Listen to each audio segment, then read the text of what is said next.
Alat reproduksi pria. Sperma diproduksi dan disimpan pada alat reproduksi pria. Di sini Anda bisa lihat bagian sistem reproduksi pria.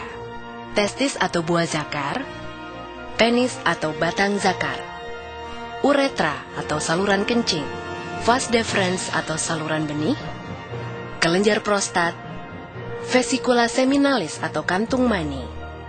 Dalam testis, terdapat apa yang disebut tubulus seminiferus. Tubulus seminiferus adalah organ yang memproduksi sperma. Ovarium wanita hanya memproduksi 1 telur dewasa setiap bulan. Sementara, tubulus seminiferus pria memproduksi lebih dari 12 miliar sperma setiap bulan. Bagian di atas tubulus seminiferus adalah epididemis. Sperma berkumpul ke epididemis untuk didewasakan. Proses ini berlangsung selama 20 hari. Sebelum terjadi hubungan seksual, penis terisi dengan darah dan berereksi. Lalu dengan rangsangan yang cukup, proses ejakulasi dimulai. Pada puncak senggama akan terjadi pancaran air mani yang membawa sel sperma. Dari epididemis, sel sperma akan mengalir ke atas menuju ampula, yaitu bagian terluas pada ujung saluran benih. Ampula akan bermuara pada saluran kencing yang memiliki katup. Katup akan terbuka pada puncak senggama, sehingga air mani akan keluar melalui saluran kencing dari tubuh.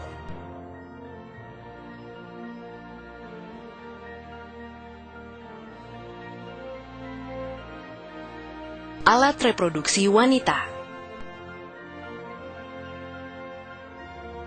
Untuk memahami proses produksi telur, mari kita lihat beberapa organ reproduksi wanita atau alat kelamin wanita. Ini adalah uterus atau rahim, tuba falopi, ovarium atau indung telur, vagina atau mulut rahim. Mari kita perbesar ovarium untuk melihat perkembangan telur. Kita bisa melihat dalam ovarium di sebelah kiri, gambar berwarna ungu adalah sel telur yang sedang berkembang. Semenjak dilahirkan, seluruh sel telur yang dimiliki wanita tersimpan di dalam ovarium dalam keadaan tak berkembang. Sebulan sekali, perintah hormonal dari otak memerintahkan ovarium untuk memproduksi folikel, di mana folikel yang dominan akan melepaskan sel telur dewasa untuk pembuahan. Lihat folikel yang berkembang dalam ovarium ini. Folikel adalah kumpulan sel yang mengelilingi telur dan menyuburkannya. Pada masa ini, selaput rongga rahim menebal untuk persiapan pertumbuhan sel telur yang telah dibuahi, untuk menjadi janin atau jabang bayi. Selain itu, ovarium menghasilkan hormon estrogen dan hormon progesteron. Bila kadar estrogen mencapai puncaknya, maka hormon ini akan memberi umpan balik ke kelenjar di otak untuk melepaskan atau menyetop LH. Untuk menyiapkan telur untuk pembuahan, FSH mulai membagi materi genetiknya. Ini tanda dimulainya siklus reproduksi. Folikel kemudian melepaskan hormon estrogen yang membuat lapisan uterus dapat menerima telur yang telah dibuahi.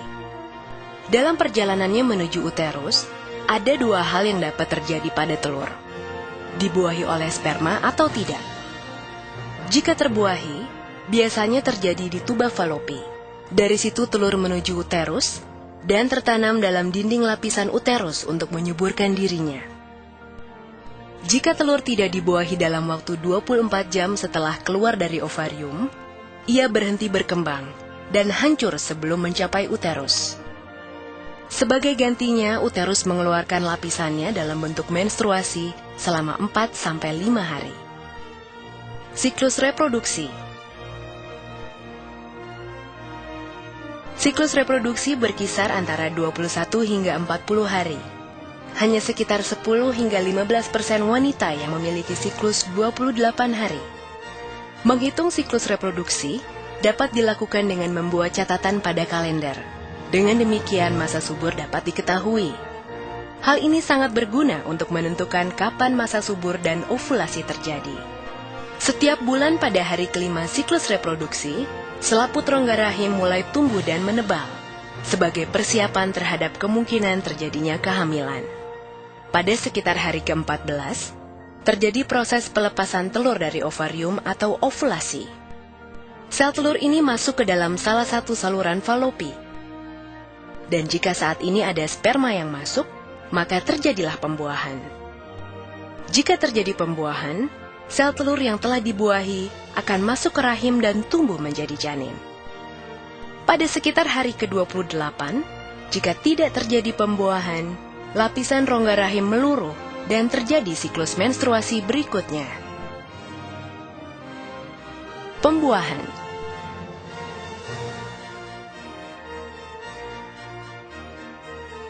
Jutaan sperma dilepaskan dalam satu kali ejakulasi saat puncak senggama. Setelah dipancarkan ke dalam mulut rahim, sel sperma bergerak ke dalam rongga rahim dan saluran telur untuk mencapai sel telur yang matang dan siap dibuahi. Dari jutaan sperma yang dipancarkan, hanya beberapa yang dapat bertahan hidup mencapai indung telur, dan hanya satu yang akan bertahan hidup mencapai indung telur. Sperma kemudian mempenetrasi dinding sel telur. Kemudian mengkombinasikan materi genetiknya dengan sel telur dalam proses yang disebut pembuahan. Kehamilan. 3 bulan pertama kehamilan terjadi selama 14 minggu dari 40 minggu masa kehamilan. Pada masa ini wanita mengalami berbagai perubahan emosi yang dikarenakan perubahan hormon pada tubuhnya. Dan pada saat ini pula sering terasa mual-mual pada pagi ataupun malam hari. Pada minggu pertama, hampir seluruh organ internal janin telah terbentuk. Janin mulai mengepal, bahkan sudah dapat sedikit bergerak. 3 bulan kedua, minggu ke-15 sampai minggu ke-27 kehamilan, wanita mulai mengalami gejala sesak nafas. Pertumbuhan janin di perut mulai terlihat. Muncul kerut dikarenakan membesarnya kandungan. Pertumbuhan janin terjadi paling cepat di minggu ini. Tangan dan kaki janin berkembang semakin kuat. Gerakan janin semakin dapat dirasakan ibu yang mengandung. Walau organ janin telah hampir terbentuk, paru-parunya masih harus berkembang. Janin bertambah besar dan berat. Pada 3 minggu terakhir, minggu ke-28 sampai 40, bayi dan paru-parunya terus berkembang. Sulit bagi wanita menemukan posisi yang nyaman, baik saat tidur ataupun terbangun pada usia kehamilan ini. Pada akhir minggu ke-40, bayi terdorong ke bawah. Hal ini merupakan tanda persalinan akan dimulai.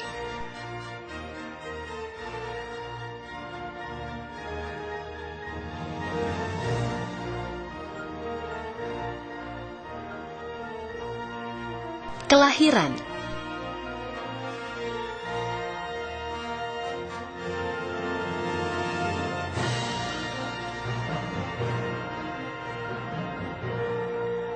Ketika pembukaan mencapai 10 cm, terjadi dorongan, tanda persalinan akan dimulai. Bayi memulai perjalanan melalui saluran rahim.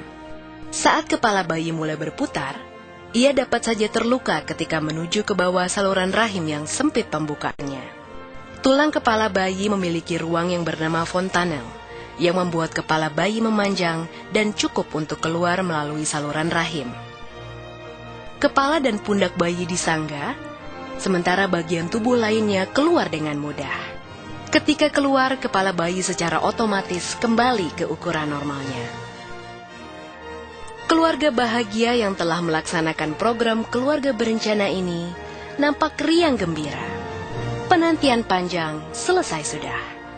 Berharap bayi mereka kelak kan menjadi anak yang berkualitas. Bersama, mereka akan menjalani kehidupan di masa mendatang dengan sebuah keluarga baru. Keluarga berkualitas.